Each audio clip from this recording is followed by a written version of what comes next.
Good morning everyone.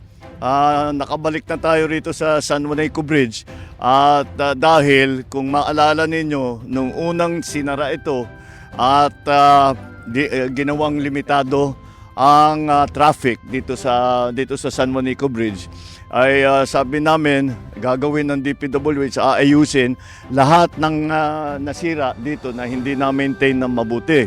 At we were hoping, ang aming prediction was makakapagtawid na yung 12 tons na truck dito sa San Juanico by Christmas time, by New Year. Mabuti naman, medyo na pabilis ang trabaho at ngayon pwede na natin buksan ito for 15 tons na truck.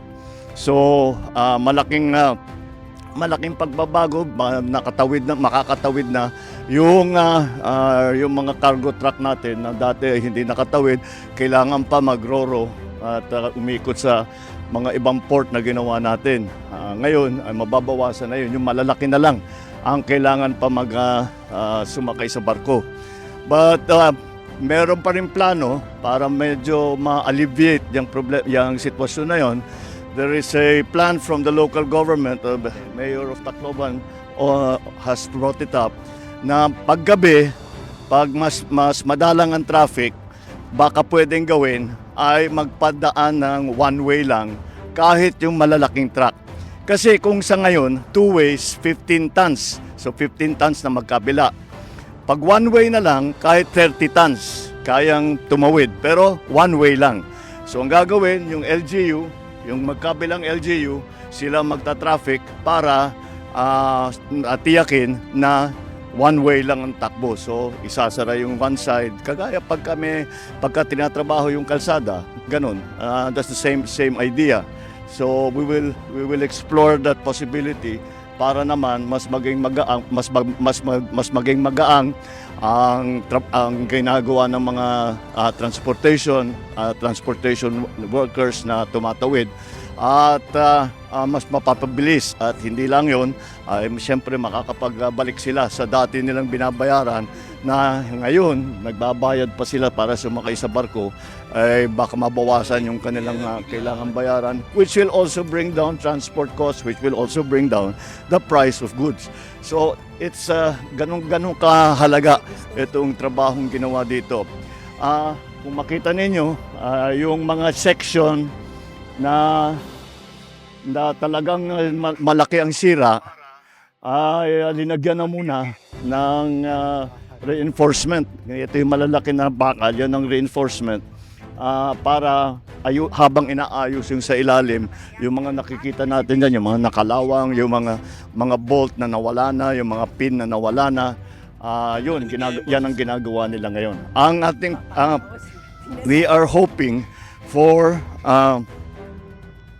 the total return of the bridge's function to allow 33 tons two ways by the middle of when do we think we can? Third quarter of 2026. Hopefully by the middle of next year, third quarter of next year, fully functional na ito.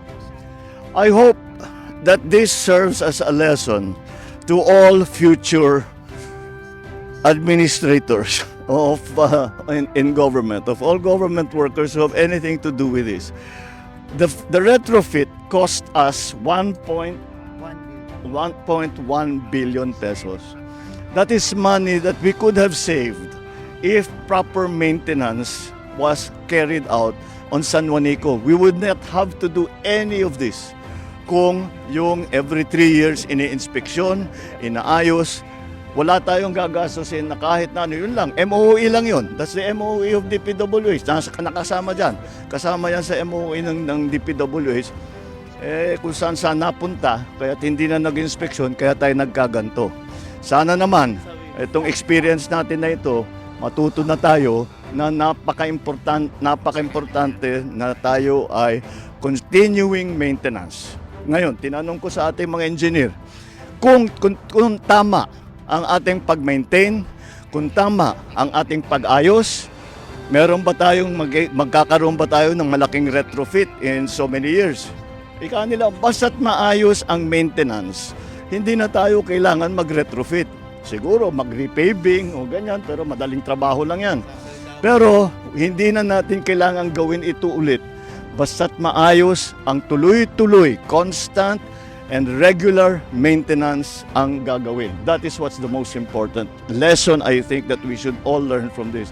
Ang laking sagabal sa commerce dito sa Region 8 ang nangyari dito dahil sa pagsisira nakita natin maraming sira dito sa San Juanico. At it's not just convenience, but it is cost, it is food supply, it is the raw material for some of our manufacturers. It is of course the goods that are being sold in the stores. Lahat yan naapektuhan. Kaya again, I hope that this is a lesson to us and of all of those in the future whose responsibility will be to look after our thoroughfares, that to always remember the experience of San Juanico Bridge, that if we had only maintained it, we would have saved a great deal of problems. Not only that 1.1 billion pesos that we spent, kung hindi yung sakripisyo na dinaanan ng ating mga truck, ating mga tindahan sa Samar dito sa Tacloban, sa Leyte, on either side. So the effect of that is much much bigger than just the bridge. Kaya yun ang ating laging kailangan isipin at matuto na tayo. Alam naman natin kung paano gagawin para maiwasan yung ganyang klaseng sitwasyon. But I'm very happy that I'm able to say now it is very close to our deadline, and so the San Juanico Bridge is partially finished. It will be finished next year.